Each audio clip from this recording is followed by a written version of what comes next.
Well, good evening again, everyone.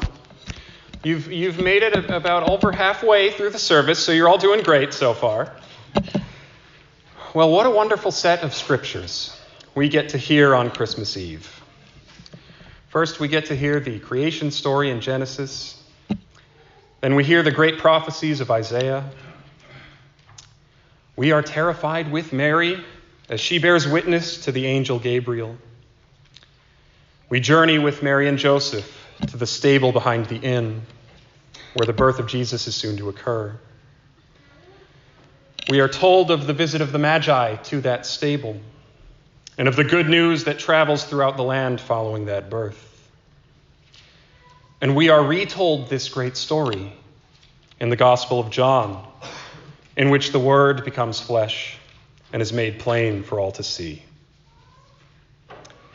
The Word became flesh is what we are here to celebrate tonight.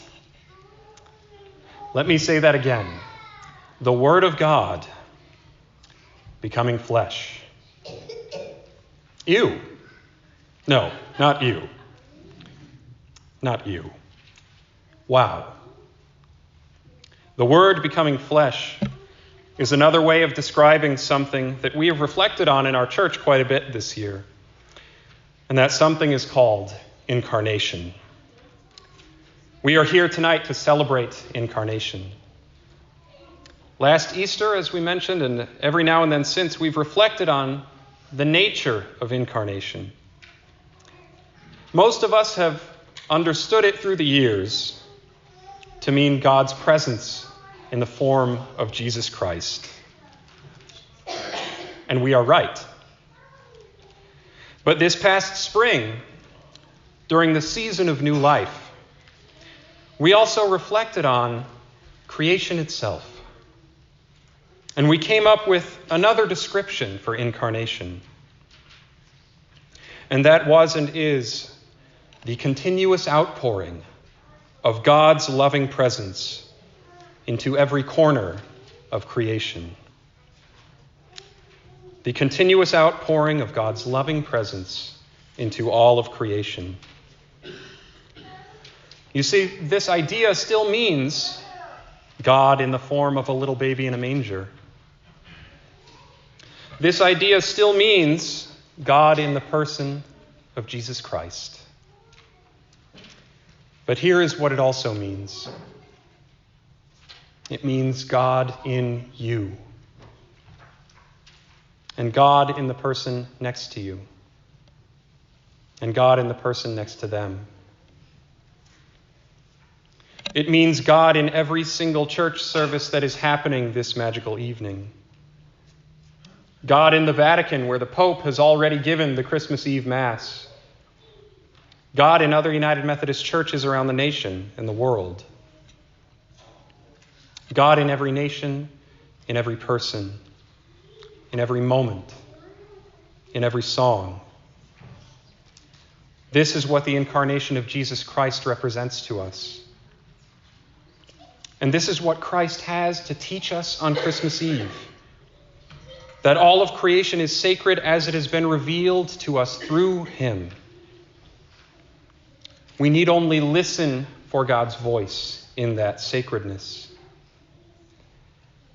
When we do this, when we carry the message of Jesus Christ, the Word made flesh, with us wherever we go, we discover that God is alive in all we do and in each of us. Christ is this little baby Jesus reminding you that you are and will always be connected to the loving God who created you. It is only a matter of breathing, listening, and seeking after that presence. Last Christmas, for any of you who were here and may remember, we talked about the idea of covenant. And we suggested that covenant is not a case of God choosing one people over another, but rather of a group of people learning how to listen for God's voice in the world and how to seek after God's presence within themselves and within others. When you acknowledge Christ When you acknowledge God's presence in all, it becomes impossible to carry the hatreds and the wounds of this world with you. It becomes impossible to submit to the griefs that we all share, though they are many. We all know it has been a tough couple of years in the world. We are all grieving something. We are grieving the loss of loved ones. We are grieving the loss of shared purpose. We are grieving the fate of our planet in the face of climate change. We are grieving the state of our politics. As we come before these many griefs, the only thing that can solve them and solve us is the recognition of Christ in the world, in ourselves, and in the other. It is literally the only way we can become transformed ourselves, and the only way we can faithfully seek to transform the world by our prayers, our presence, our gifts, our witness, and our service. Have a conversation with someone who is different from you. Have a conversation with someone of a different generation, of a different faith background, of a different economic status, of a different worldview. When you have this conversation, you are acknowledging the Christ in them and the Christ in you.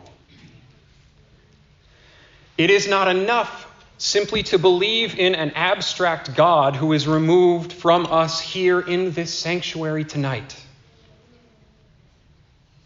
It is not enough just to make the world a better place by bringing people together. And it is not enough only to remind ourselves in church once a week that God resides in all of us because of some crazy thing the pastor calls incarnation. We need to live that incarnation. We need to be the light of Christ in the world. We need to make the connection between the presence of God in all of us as revealed through Jesus Christ and the inherent goodness of all creation, which is made whole in his name. We need to see each other and ourselves as holy and beloved children of God. Right now, tonight. It is all we have. And it is everything we have. Grab on to that feeling. Hold it more tightly than ever before. And never, ever let it go. Thanks be to God, and amen.